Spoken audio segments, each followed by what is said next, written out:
everybody. Welcome. We've got Kevin and Annette back. And this evening, we are going to be talking about a new subject. Obviously, it's going to tie into our other subjects. But the main subject is what's under the White House, what's going on there. We've also got news on the Ninth Circle arrests. So, Kevin, where would you like to start, please? With that, what happened on Halloween? And so do you want to just jump right in? Yes, please. What happened on Halloween? Well, as you know, we sent out teams to places that we've known in the past or where these Ninth Circle cults operate. Also with all that evidence that's come out of the court case from our sources in Interpol and that. Two of the ceremonies were actually shut down. One was in Vancouver. One was in the south part of Belgium. Now, what's interesting, and I'm going to dwell on this a little bit, it's right along the same latitude, just like Beijing and Washington, D.C. are. We refer to this as kind of the Ninth Circle latitude, and it takes in three places in Canada, in England, and right across Europe. It's literally within half a degree of each other, all along the same energy latitude. The Vancouver Club in Vancouver, where traditionally these things have happened, and the place in south of Brussels, in the forest, it's called Cauvin, the Cauvin Forest. If you remember, that's where there's a picture of Tos Niehaus standing and pointing into a field where children were incinerated as part of these ceremonies. It's the same forest. And let me talk about Canada first, because it's really interesting. We accessed this, the basement of the Vancouver Club, through the tunnel system coming in off the harbor. And the people who were doing the ceremony did not expect this, which I find kind of stupid on their part, because we've been broadcasting this for quite some time. The fact that it happened on Samhain, the Celtic New Year, but also a satanic high point, it was significant because it's one of the two largest covens in the year. The ceremony was stopped not only because of something that is a great weapon. This was, I don't know if you can see it. It's the original. No, you probably can. It's too white. This was the right of entry form that Chief Capilano, who traditionally owned all of Vancouver, he was the traditional Squamish chief. He filed this in the Supreme Court of British Columbia when we started doing our church occupations, 2008. It gives me the legal right of entry into any building in Vancouver. Now, what was interesting, when they used these documents, the RCMP showed up. They did kind of a perfunctory attempt to stop us. They saw the document, they left. This document is very powerful because it's a law. It was filed in the BC Supreme Court, and the team there was able to shut it down completely. They detained some of the people took off. Three of the people who were involved in the ceremony were detained, handed over to the police, and all of it photographed, all of it documented. Now, what's really interesting about that is that we found material there. And one of the reasons we're able to get in there is because there are these Chinese police stations that are opening up all over the world. We figure in 34 countries, China, including England, China has actual extraterritorial police stations that they operate out of. We have sources in the one in Vancouver, and they tipped us off not only that the event would be happening there under the Vancouver Club, but the links the Chinese military have to this place. And when we were down in these tunnels, and I've been down there a couple of times, it's right beneath the Marine Building, one of the oldest downtown buildings in Vancouver. There's an extensive tunnel network that runs all along what's called Burrard Street, where the three major churches are. Whenever we used to do protests and occupations of those churches, the cops would be on us, right? Boom, just watching everything we're doing.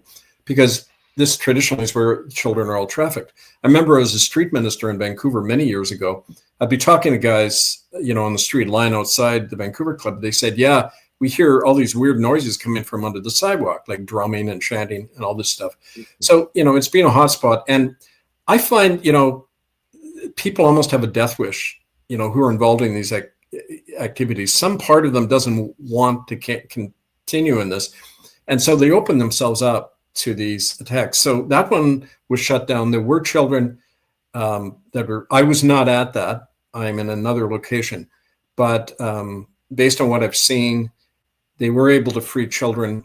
The dilemma, of course, is what do you do with those children? You can't turn them over to the regular family protection system because that's the place that traffics the children. So fortunately, we have families that are able to take some of these children in, also debrief them as to what happened and where they're from. They were Asian, which was significant because the Chinese operated a huge child trafficking network right through Vancouver.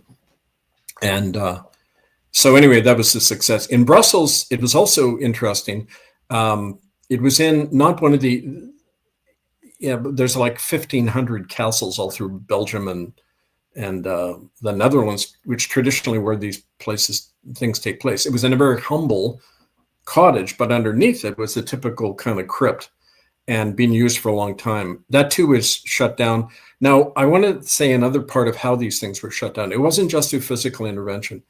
We've had teams of whatever you want to call them, psychic warriors, shaman among indigenous people, also druidic people in the druidic tradition, like my family. And they were doing, and I don't have the word in Gaelic for it, I'm still learning the language, but the Druids would do a thing called shadow inversion, where they would, as the other side does with the light, they would invert the darkness and nullify it. And literally what happens, you turn the evil back on itself. People sometimes do this in visualization things where you imagine yourself, and I often do this, imagine a mirror around me kind of deflecting away any bad stuff sent your way. Well, they do that, but on a bigger scale. They literally turn the darkness and horrible things these people are doing back on themselves. So in some of these cases, people run off and kill themselves, the participants, or they just collapse mentally. They're getting killed by their own bad medicine, put it that way. So that aspect, I want to hold those two worlds together because it's a fight in both worlds. And I've had direct experience of that. The best example is when in Rome, when I did the exorcism and the tornado hits the next morning. And my ancestry on my mother's side is through the last of the Druidic High Kings of Ulster, the O'Neills, who for 1,500 or more years were Druids who did shapeshifting, controlled the weather. And, I began to learn that way that without even planning that your own bloodline acts through you when you're in the right place. And so there's all that ancestral help we're having as well. So that was really exciting to experience. Mm-hmm. And what was also significant is the day before, this all happened on Halloween, on Samhain. And the day before that in Vancouver, for the first time in its history, CTV, which is a major TV network, reports a breaking news report on child trafficking.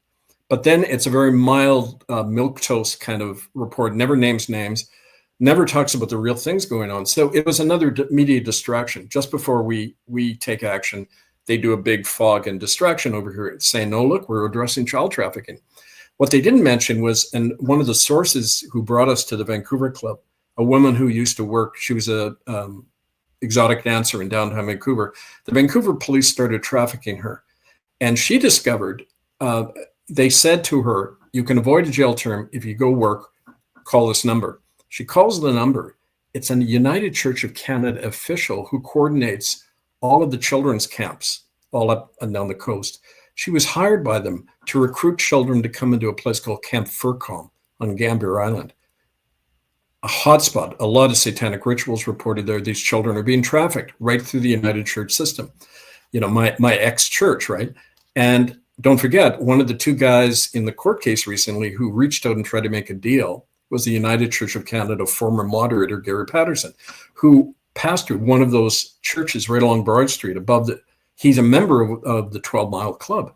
And it's all part of that network. So it's like the system puts out the fog so that no one's really looking at what we're exposing. They're looking at the false narrative as usual, which pretends to address the issue, but never does, never names names or any of the stuff that we've garnered from eyewitnesses and physical evidence. And I'm going to lead into part two now. That all of that was in Vancouver was partly because of the support we had from these sources within these Chinese security forces. Because don't forget, no power block is solitary. There's all sorts of factions, and there's an element in the Chinese community in Vancouver that do not like Beijing's takeover. and they're helping us undermine it. And as part of that, they pointed to the second piece I'm going to talk about, which is what's going on in DC, and it's linked to Beijing. Now, I want to throw a few interesting facts at you. Do you remember? So what's happening for folks who haven't followed the news is the Trump administration is pulling down the whole East Wing, okay? And they're building what they call a ballroom, right? Now, the East Wing is right above the Presidential Emergency Command Center, and yet they're gutting it all. So why are they gutting the most important place in the White House, just digging it all up? Whenever Trump talks about it, he keeps using the expression, it has a capacity for 999 people. He doesn't say 1,000. He doesn't say 9,900. He says 999. Now, that's a very significant number, not only because of the inversion of 666, but in China, it's also very important. When you look it up, the number 9, ninth circle, it's a power number. And remember those 10 children who were trafficked and done away with by Elizabeth and Philip and Charles that William Coombs reported seeing. 10 is a completion number, but just before that, it's a number that has to do with empowering movements into a new era. And it has both a light and dark quality. So it's about transformation and creating a new longevity, like a new regime taking over. But in order to do that, there has to be a big act of violence. There has to be a crushing of the old order. And, we're witnessing that all over the world, but it's also a blood ritual. And so they're always going on about this 999. If you look at where Beijing and DC are, they're within half a degree of latitude of one another. DC is at 39.9 degrees north. Beijing is 39.5 degrees north. Plus, they're exactly 12 hours apart along longitudinal. You can take a line, you could somehow cut a tunnel right through Mother Earth. You'd come out in Beijing and DC. Not only same latitude, but exactly the other sides of the globe. So it's almost like there's this bipolar energy matrix being set up. And that's really significant. 9 in China is called the emperor's number. In the Forbidden City, where the Chinese Communist Party and state had their headquarters, there were 9,999 rooms, apparently, in the Forbidden City. This number 9, ninth circle and everything keeps coming up all the time. So there's like this new bipolarity being created. Also, there you go. I want to show you some of these images now. One of them is a schematic layout of this new creation in the White House, right? And it's literally the same shape as what's called the Zhongnan High, which is the White House, the equivalent of the White House in Beijing. It's where the party and state have their headquarters. And if you look at it, you'll see it's the same shape, roughly the same size. And it's like two imperial palaces, really one, okay? And I don't know, can you pull that one up? So this is the first image I've got. Okay, here's the White House. They're pulling down the East Wing, and look what they're replacing it with. It's even bigger than the whole White House. And that's really significant because here's another really good piece of evidence we've come up with. The people building, or the company building this new addition to the White House, it's called Clark Construction. It's going to cost $300 million, and it's for a ballroom, so-called, and it's 2.5 acres. It's huge. And there's a source connected to Clark Construction who's commented on this. Here's a quote from the source. There's lots of electronic hardware scheduled for insertion in the basement complex being built beneath this hall. It'll be like a second Pentagon. Okay, those are his words. And schematics, and apparently he did a rough kind of sketch of this based on memory. The schematics showed there's going to be at least 3 subterranean levels to this thing. And so it's going to be much larger than the 90,000 square feet, 2 acres of that hall. What's significant about that, too, is that Washington, D.C. is built on very porous rock.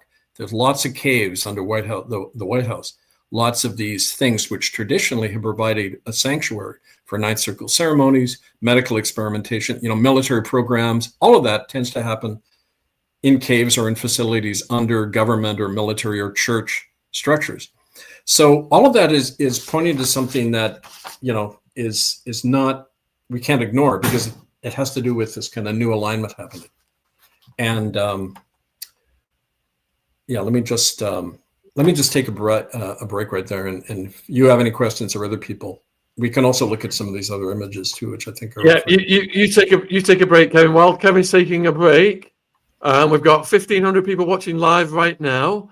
So all of Kevin's links, website, his book links are all in the description box below this video. If you're watching on YouTube, please support his important work. While we are live with Kevin, we've got about another 45 minutes. So you've got a unique opportunity. If you have questions for Kevin, to put them in the live chat right now.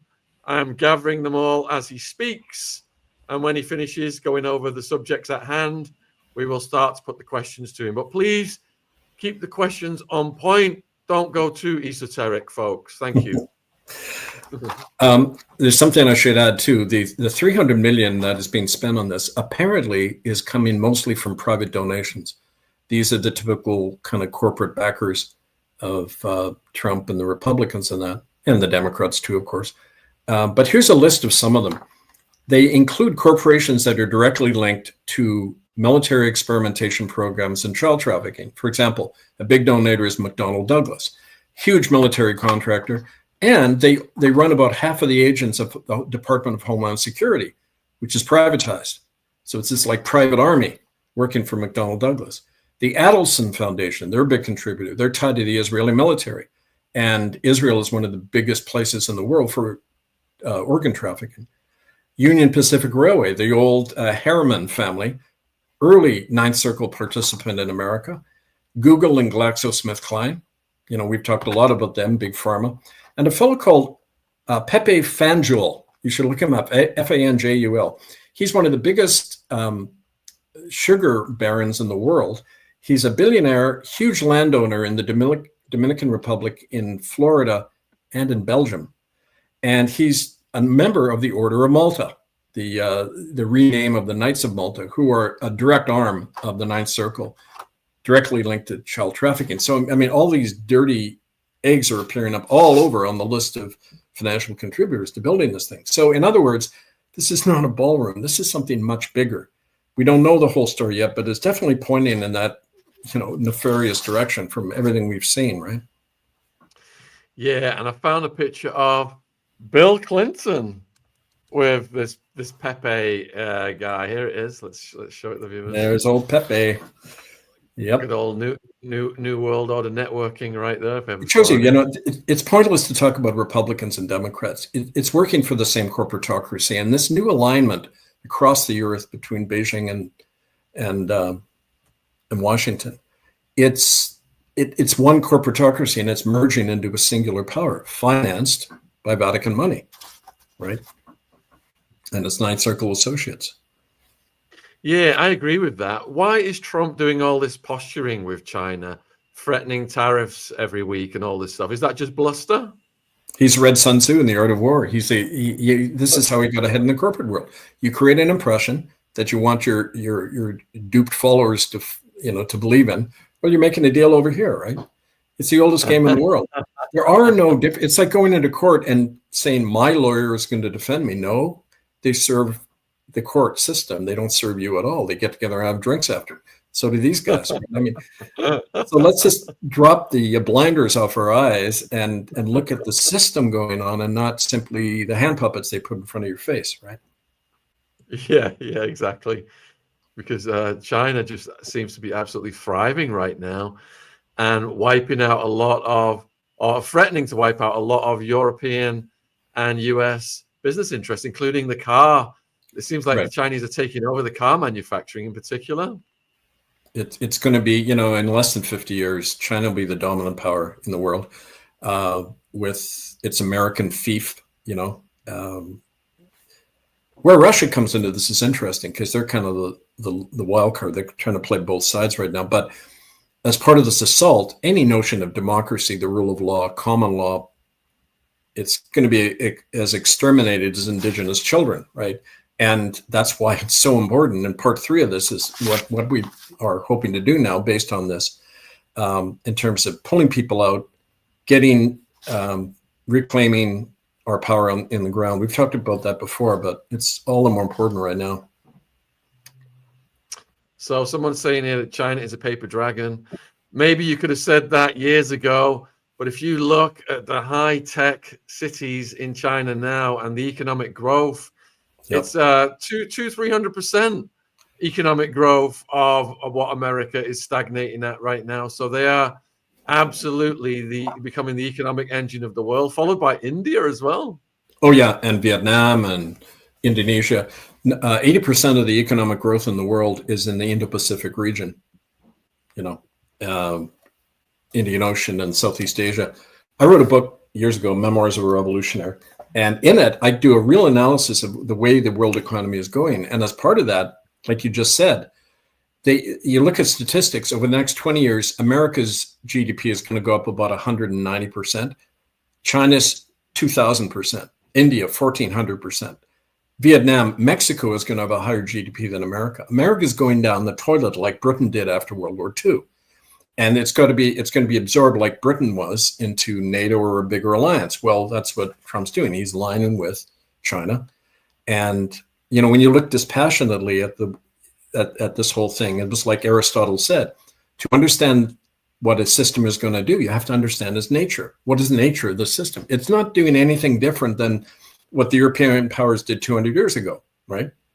Which led to all these wars. It's just the latest phase of that.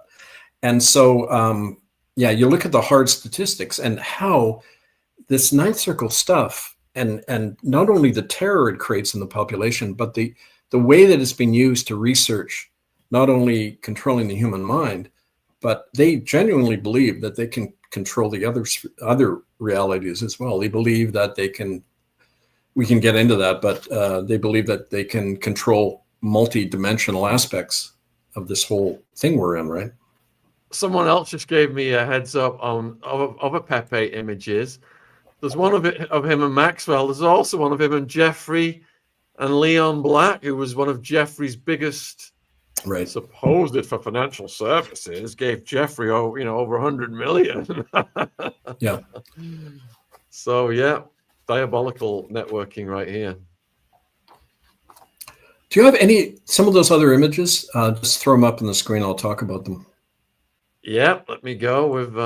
So we've looked at that one. We've looked at this one already. Yeah. And did you have any more commentary on that one? No, I'll go to this one. No, there we got that one. Okay, so that's the Vancouver Club in Vancouver. It's the corner of Burrard and Hastings, and it's at the epicenter of the demonic energy in Vancouver. It's right above the old tunnel system. Vancouver is a recent city. It's from the 1880s. It burned down in 1886, and they rebuilt it, but there were these old smuggling tunnels from the waterfront, which is just behind the Vancouver Club. The whole Vancouver waterfront is there. And the tunnels lead there and all over. This is where the ceremony was shut down. It's in a building. They were happening in two areas. Up on the top floor there was the snuff film rooms. And beneath that, about two levels down, is where they do the ninth circle ceremonies. And go east of there, so to the right, you go about a mile to the Vancouver waterfront, and that's where on Ballantyne Pier is where all these ships come in with false hulls, where they do a lot of the human trafficking. They just put them into the tunnel system, and they're fodder for whatever you want, right? So I mean, that's one of the scenes of the crime. That's the Beijing White House. And the shape is almost identical to what's being built onto the former East Wing of the White House. It's called the Zhongnanhai. It's where the party and state have their officials. And like I say, it's near the old Forbidden City. These are all imperial things. They're creating a new kind of, we're going back in time to like the ages of emperors and pharaohs, right? These oligarchs. And that's the system they're creating. And so naturally their architecture and their things are going to be mirroring each other, right? Absolutely. All right. So we've got a series of pictures of people now. We've got this lady here. That's the spot of the second ritual. That's Tos Nianhos. She was raised in the ninth circle. had to kill her older sister, as did the Jesus. father. And that's the site. And this is actually a picture I took of her. That was in 2010. And it's right near that forest near Cauvin, Coubin. You look it up in South Brussels. It's on the exact latitude of the Vancouver Club. And that was a funeral pyre they created where they burned children alive as part of the ceremony. There's another picture of her. This is interesting. Oh, I forgot to read I talked about the ninth circle latitude, and this is in Maastricht, Holland. Now, Maastricht is the oldest Catholic church outside Italy. And we believe this is where the ninth circle began. Their first ceremonies were right there. The Maastricht Treaty that created the European Union. Maastricht is a key energy point. This ninth circle latitude runs from Vancouver to Red Deer, Alberta, which is where a lot of the MK Ultra experiments happened in the mental hospitals and military bases there in Red Deer. Thunder Bay, chief center for post-war Nazi medical research in Canada. Isle of Wight and Stonehenge, you know about those places, right? Isle of Wight is a medical center. Maastricht and Brussels, which are on the same link. Prague, and Krakow. They're all on the same latitude. I've been to all of those places except Krakow, and they all have the same energy. It's this kind of, I can't put it into words because people often tell me you can't put the sacred or the profane into words. There's no language for it. You can just experience it, and it's got this dreadful feeling around all these places. So it's part of that energy line. There you go. This was in 2010 as well. And outside Maastricht, some of the people who took part, that's Tos and her husband, Casper, and some other folks, one of whom I'm going to mention soon. I can't today, but the fellow kneeling has significance, which I've alluded to in terms of somebody who protects me. So I won't say any more than that, but. All right. Does that cover all the images, or have I missed any? I'm not sure. I think you said 8, right? Yeah, I think we've had them all up. It was interesting that day. You'll notice I have my clerical collar on. We had gone into the building, and I had served the priest there with a notice to get out. And he got so angry, he started screaming at me in Dutch. And then he ran away, which they always do.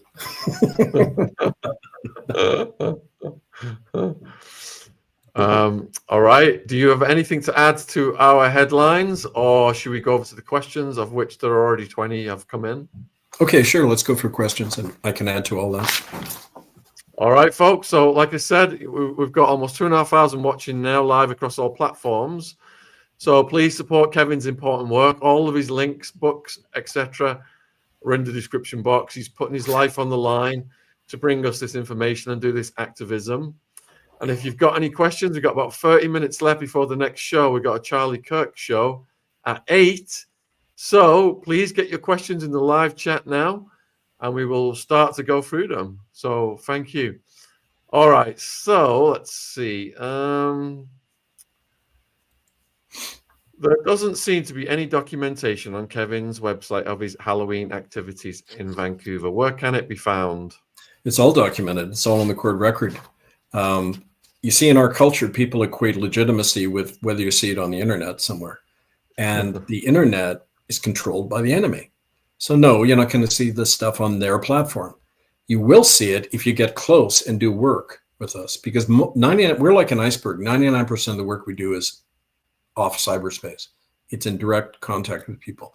There's tons of evidence. Even on the internet, you go to murderbydecree.com. Everything we've ever referred to here is all documented with statistics, forensic evidence, documents showing the massive death rates in these like native death camps in Canada.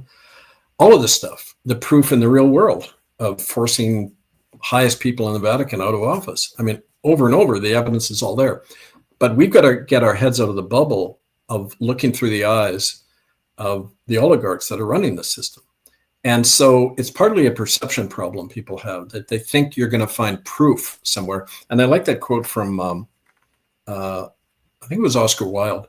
No, I'm sorry, Bertrand Russell. He said, he was asked about proof in philosophy, and he said, if you tell someone something that affirms their view of the world, they don't need proof. They'll automatically believe it. But if you say something that challenges that worldview, all the evidence of the world is not going to convince them, because it's not about evidence, right? I could show you an image of children being ripped apart, and people would not want to believe it because it's so horrible, and would say, that's just an AI image they've created. That can't be happening. We get that all the time, from people. So it's not about proof, because the proof is all out there. The proof is in your own life every day, looking around at what's happening when you use common sense and reason at this nightmare that's being created in the world. The issue is how you view the world and whether your head is in the bubble that's been put in around you since the day of your birth, to be dependent and look to the very people causing these crimes as a source of justice or legitimacy or information, right? Don't forget the internet, cyberspace, the whole thing was a military invention, just like television, to control the human mind, give us one source of information and communication that can be controlled. So everyone is thinking the same thoughts, and that's the agenda, to turn us into cogs of a machine mind. That's the ultimate omnicide. And as long as you rely on this medium for ultimate truth, you're going to be led around by the nose, and that's the whole point of that, right? So anyway, it's the way our take on the evidence. Contact us, we'll meet you in person and show you in real life even more evidence, right? So you've got a cluster of questions pertaining to arrest news. Mm-hmm. People want to know what's the comprehensive news about arrests. As in Ninth Circle. Oh, like I said, people were arrested, but again, these in these two locations are relatively low level. I mean, the big guys. Look what happened. Okay, and here's another thing. Literally within a few days of the verdict of the court case coming out that had convicted Charles and Pope Prevost and all these guys. What does Charlie do? Goes down from London to Rome and has a ceremony with the Pope, and they exchange titles. Okay, what? They're part of the same club now, apparently. I thought Charles' coronation oath was to defend the Protestant faith in England. There he is at a Catholic mass, and they're giving each other titles. So what they're saying to each other in the world is, we've got each other's backs. We've been convicted. It's an act of fear on their part. They have to cover each other's backs. All these people vanish. Mark Rutte hasn't been seen, the head of NATO. He hasn't been seen in a long time. He's gone off the radar. That's a sign that, with our meager resources, look at the impact it's having. So the question isn't about Kevin, show me what you've done. It's up to you now to get involved, because the more of us who get involved in this, the quicker they're going to come down. We've shown how weak they are. I'm still walking around. So what do you think about Charles kicking Prince Andrew out of his mansion and the stripping of the titles? It'll get more and more that way. He's the scapegoat. We're supposed to focus on him, kick him to the curb, and then everyone thinks the problem is solved. I mean, it's the oldest game in the world, and it happens routinely. And that's the advantage. In Art of War, Sun Tzu says you have a great advantage over a bigger enemy, because they can only respond in predictable ways. They're bulky and they move slowly. You can outmaneuver them as a guerrilla force, which we've done all the time, especially in the church occupations. That's why we say the key isn't to necessarily make arrests, because that's not going to stop what's going on. You arrest individuals. It's to take down the system and to disrupt the ceremonies and save children's lives. Now, I mean, the fact that very few people get involved in doing that raises real questions about this. We're not only in a mentally dissociated state, which you have to be to live in this crazy culture. You got to, there's got to be a complete break between what you know is true and what you do every day, right? Otherwise, well, Freud talked about that, right? You got to dissociate to live in society with other people, But what's even worse is the emotional dissociation, where we can hear all this stuff about children being torn to pieces, and it's happening close to you. People don't do anything. Are there thousands of people in the streets protesting the child trafficking and murder? No one will near that. Not only because it's frightening, and it might have happened to us in various ways when we were kids, but we're emotionally detached. We've lost our inherent instinct to protect our young. And what does that say about us, and what's happening to us? That's the thing to focus on, not let's get these bad guys and put them in jail. That's not the issue. The issue isn't why these people are doing it. The issue is why are we letting them do it? And we've tried to be a catalyst all the time, to a shock, to get people to wake up from their own captivity in the same system, right? All right, next question is, let's see, from Jane. I find it very suspect that in almost the same week, Charles meets the Pope, Mark Rutte meets Donald Trump, and all four men have been indicted. You're right. That's right, Jane. They're covering each other's backs publicly. They're saying, okay, common front here. We're not going to let each other get arrested. Now, what does it say? I mean, if we had no influence and if there wasn't a bigger power behind everything we're doing, they just ignore us. Why would they give us credence by even making those kinds of gestures, right? So, I mean, it's very interesting when they do all those things, because it shows you the beginning. It's like the buffeting wind before the tornado hits. You can see this tsunami approaching and the way they're acting as well, right? Linda wants to know if Trump is trying to inform people. Inform? Yeah, I've heard that theory. You see, don't forget, he's no different than anyone in power. Power has its own rules. If he was a humanitarian who wanted to help people, he wouldn't be in the position he's in. He could never have got into that position. I mean, look at my case or any whistleblower. Where do we end up? We try to do the right thing, and I can't even run a room, right?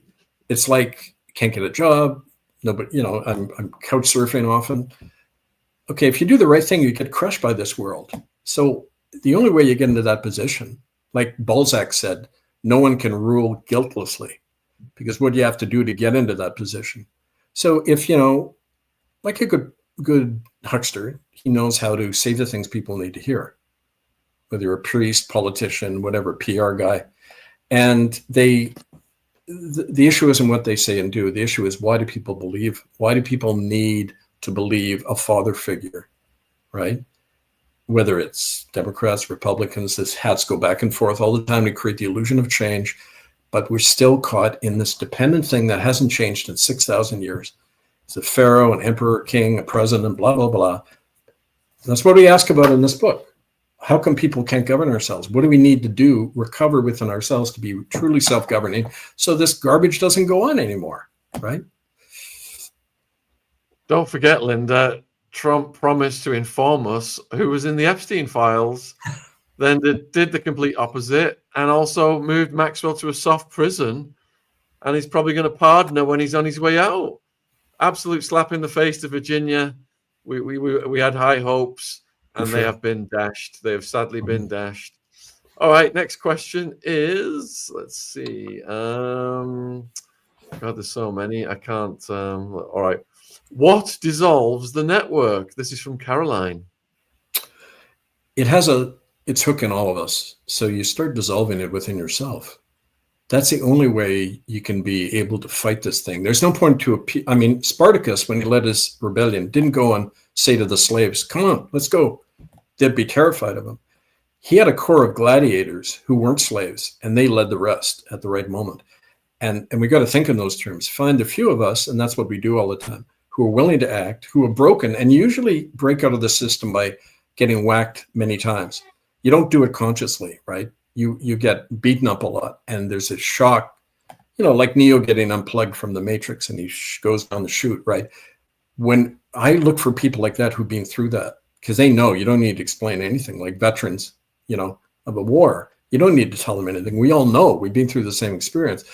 And those are the ones who will lead the rest. And we talk about that now, my manuals, about organizing, that you find that remnant, 2 to 5% usually, of people who have broken already from here. Because if you haven't, you're always saying things like, well, who do we elect next? Or what petition do I sign, right? Or, you know, whatever.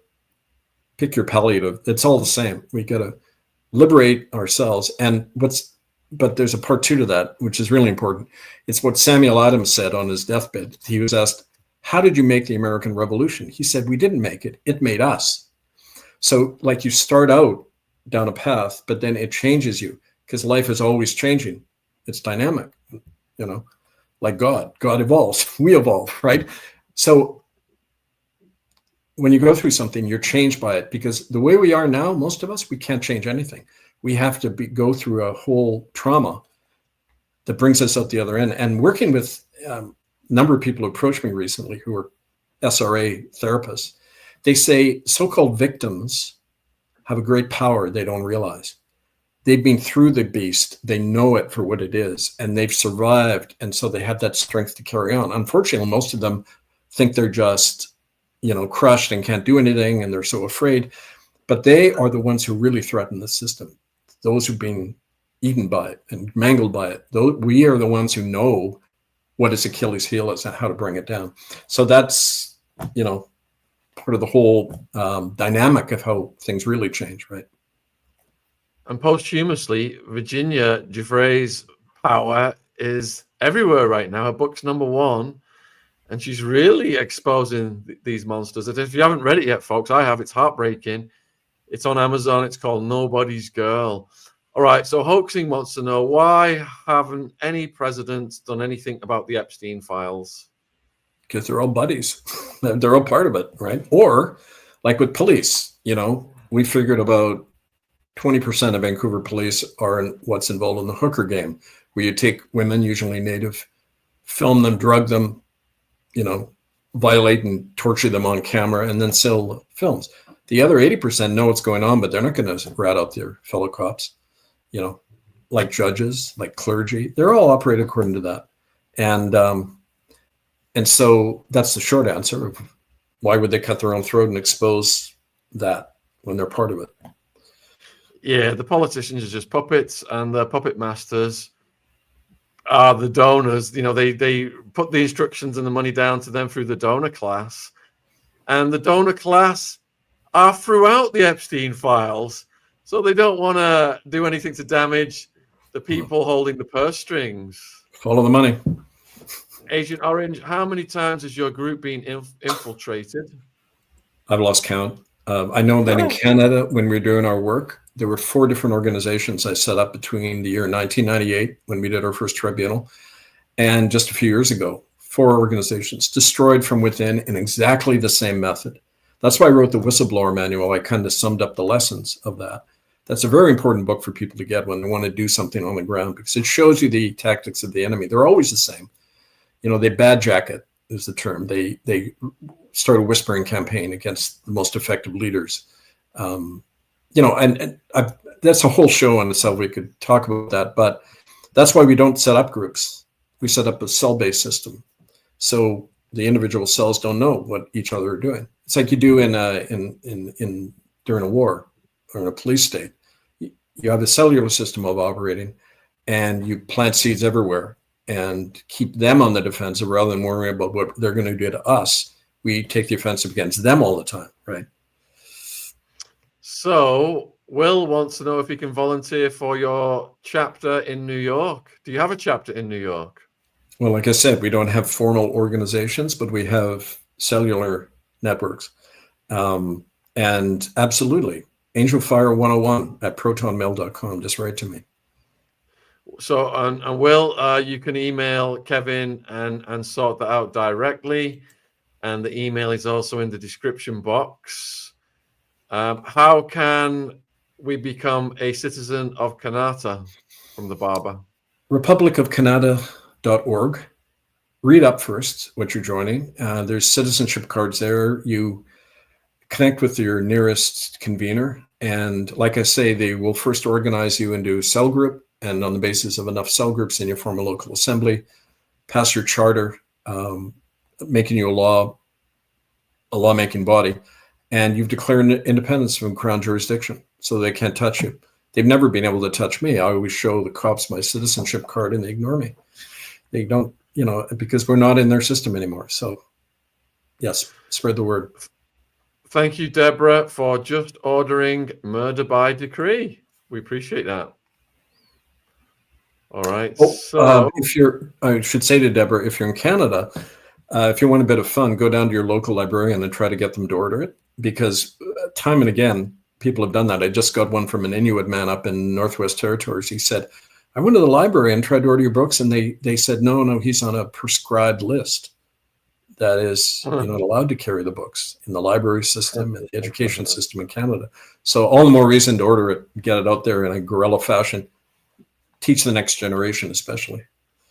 Sebastian wants to know, what is the most compelling, undoubtedly proven evidence regarding this subject that Kevin has ever seen or researched? I've seen the physical remains in graves. We have the picture of Joe Moreno, the policeman, which we couldn't put up online apparently, but 2 bullet holes to the back of the head 3 days before he was to go to the FBI with the evidence of Catholic child trafficking in the Buffalo Diocese in New York State. On and on, documentation showing half the children being killed off in these death camps they called Indian schools. The reaction when I get beaten up by the people we're exposing. I mean, it goes on, right? I don't know if there is the words. It's all like touching the beast from different parts, right?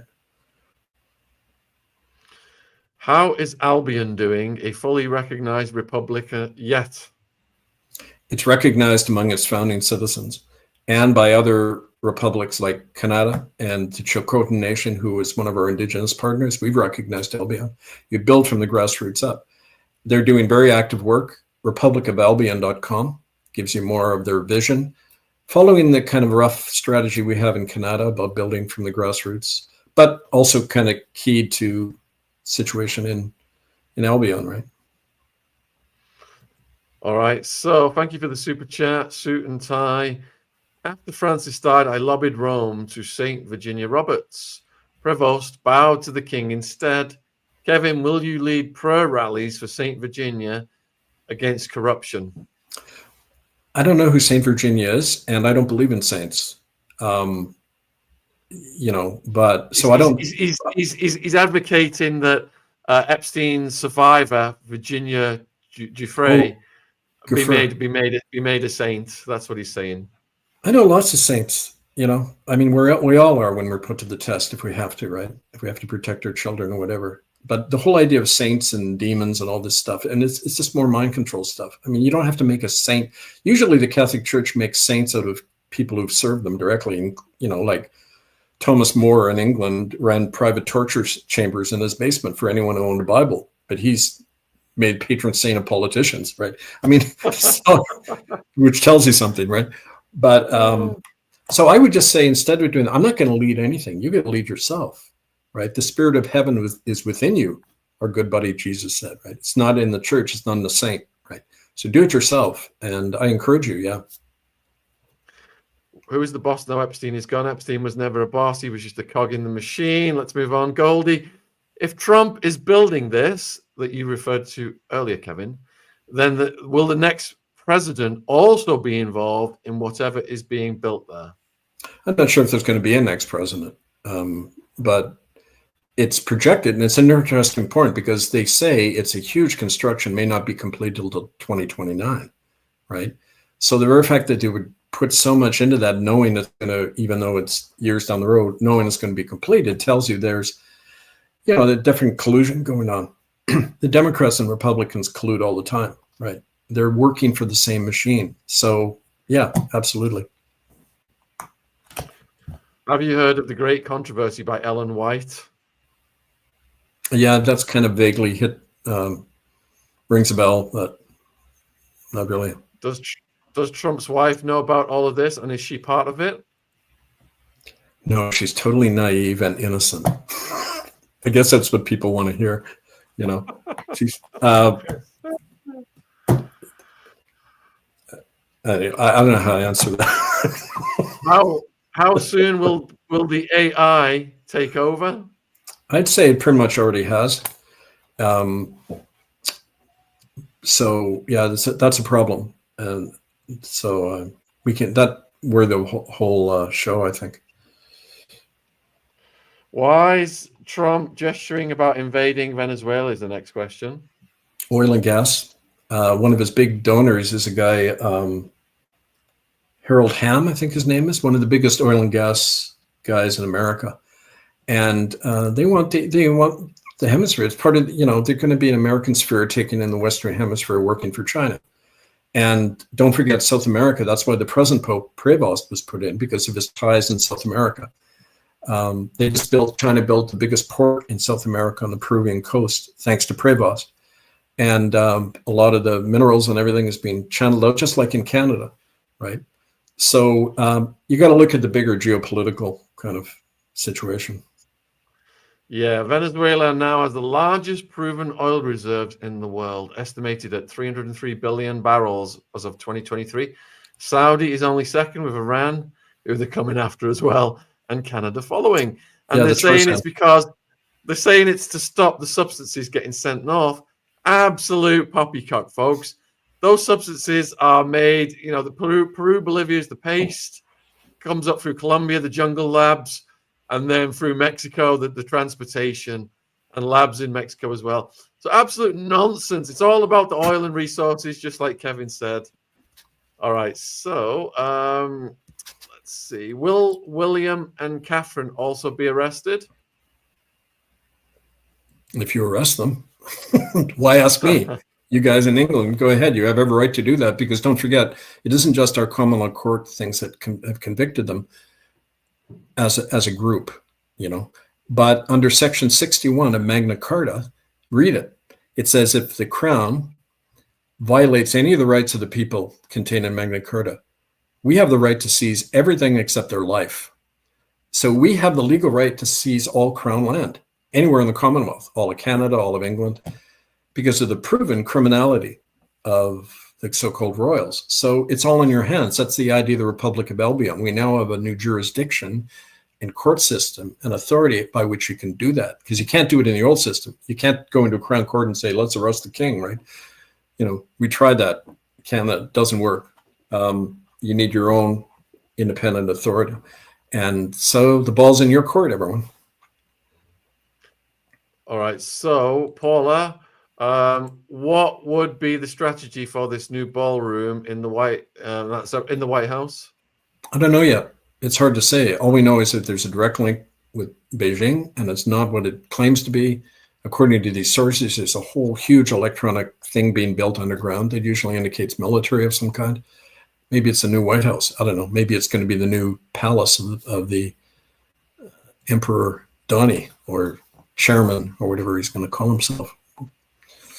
So do you think, with China and America leading the way with AI, do you think this new thing is going to be, it's going to incorporate AI into it? Oh, absolutely. Yeah, it's part of the new whole Brave New World kind of thing we're all already in. And so keep an eye focused on that, because you'll see a lot more coming out of that. Got a long question here. Is there a direct connection between Utah Operation Underground Railroad, Romanian Angel Church of Jesus Latter-day Saints, also former Utah AG Sean Reyes, Phil Lyman, Charlie Kirk? We've talked a little bit about that, about the Vatican Mormon connection financially and in terms of their rituals, the trafficking and death of children. We believe that Charlie Kirk was considered a loose cannon in that. His knowledge of both Mormon and crimes, and also kind of Trump's complicity in a lot of those things. So yeah, of course, now the specific connections, it's often hard to prove because you need insiders to come forward to confirm the documents and the eyewitnesses, and that's the real challenge. But you should remember, look at in this court case compared to when we did the Ratzinger one in 2012, 2013, the response is a lot quicker now. They're more fragile now because, like in nature, when diversity is wiped out and everything gets unified into one thing, it becomes very vulnerable.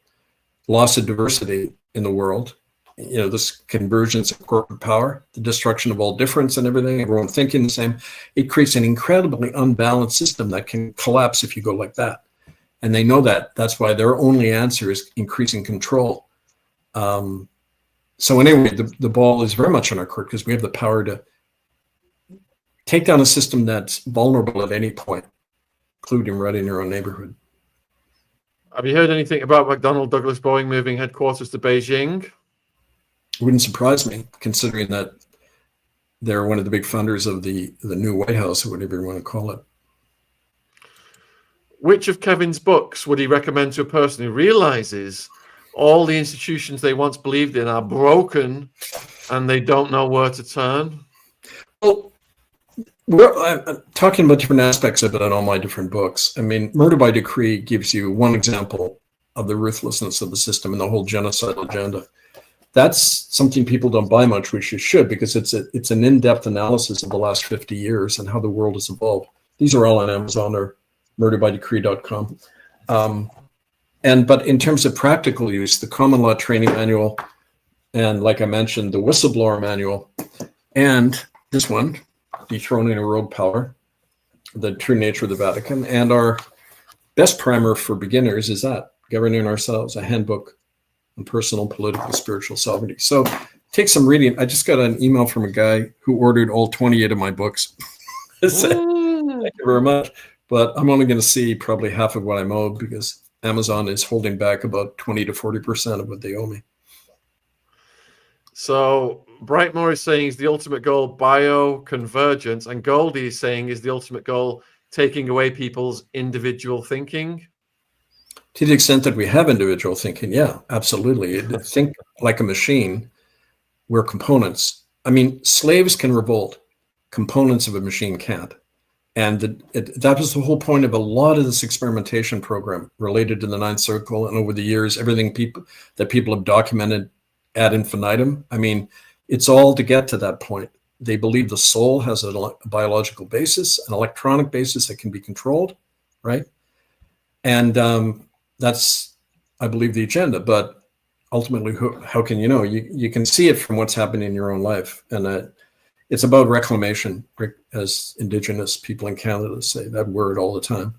Reclaiming our lost soul as a people, connected to Mother Earth, And that's why the Druidic stuff had such an impact in these latest takedowns of the Ninth Circle, because we're plugging into that now, that innate, thing that has no word. I don't have to explain to you. You're all born with it, right? But that's our power, and we have to get back to it, right? 4 minutes to get your final questions in for Kevin, folks. Please get them in the live chat right now. Linda, is Amazon the only place to get your books, Kevin? No, you can get them from me. I often order a bunch, but it's kind of a hassle to do payment and then shipping overseas. So bite your lip and just kind of get it through them. And, so, I mean, even if we don't support them, their days are numbered, like anything in this corporate system. Think long term, and they're not going to be around, but your grandchildren will be. So thank you for the super chat, Friendly. Hi, Secret Lady. Does this mean robots are going to take over? Robots run by AI, I think. Well, and, if there's any number of scenarios, and I'm no expert, but, the merger of machine and human consciousness is something they're really pushing now. Cybernetic organisms and that, it's all possible. A lot's going on with the Royals right now. Are the Royals in panic? Ultimately, yes, but they have to create appearance that, they're cleaning house, just like when Ratzinger got dumped for Smiley Frank. And, it's the same game. Like, that's all they know how to do. That's their disadvantage. You could list out, and that's what the whistleblower manual talks about. Here's how they're going to react. You can predict it. Thanks to Think of the Little Ones. Thank you.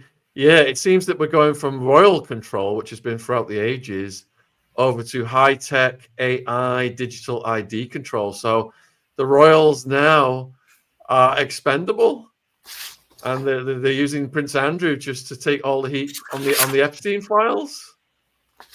Yeah, I mean, again, one thing I want to close on, I wonder, Indigenous people in Turtle Island here, North America, had a belief that there was going to be a two-headed white serpent come from the east, and the name for Vatican means serpent, and the two-headed serpent, they warned, the Indigenous people warned their children, is crazy because it has two minds. One is vicious and destructive, and the other is kind and welcoming.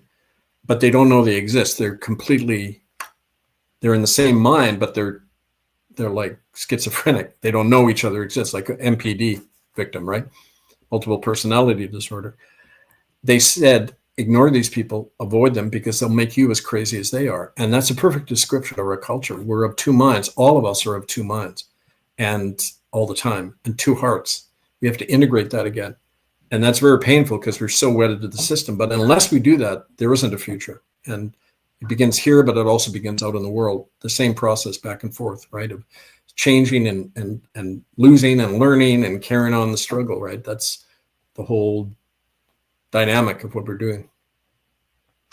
Huge thank you for coming on, Kevin. We appreciate that. And please show your support and appreciation by clicking on Kevin's links and getting the books. And thank you, viewers, for all your questions. I'm going to close the show and let Kevin go. Cheers. See you soon. Salute, Kevin. Thank you. All right. Thank you, guys. And we have got next up is Jesse on Fire doing a Charlie Kirk show. So when this video ends, it will take you over to that one. I don't know, a few people asked me to comment on Dick Cheney's death. Good grief, one of the most evil men in the world. He died on November 3rd at the age of 84. Complications of pneumonia and cardiac and vascular disease, a long history of heart problems over his adult life, 5 heart attacks, underwent a heart transplant in 2012. There's even a documentary about Kevin Cheney's heart. Oh, thank you, Linda, super chat. Yeah, Cheney, War on Terror.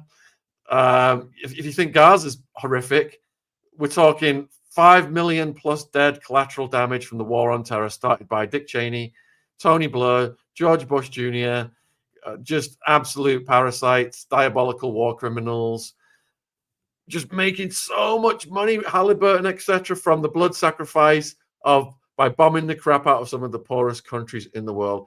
Again, stealing Iran's oil, just like they're going to try and steal Venezuela's oil, Iraq's oil, sorry. They're going to try and steal Iran's oil next and Venezuela's oil. Anyway, I'm going to end this now. Get ready for Jesse on Fire and Charlie Kirk. Take care.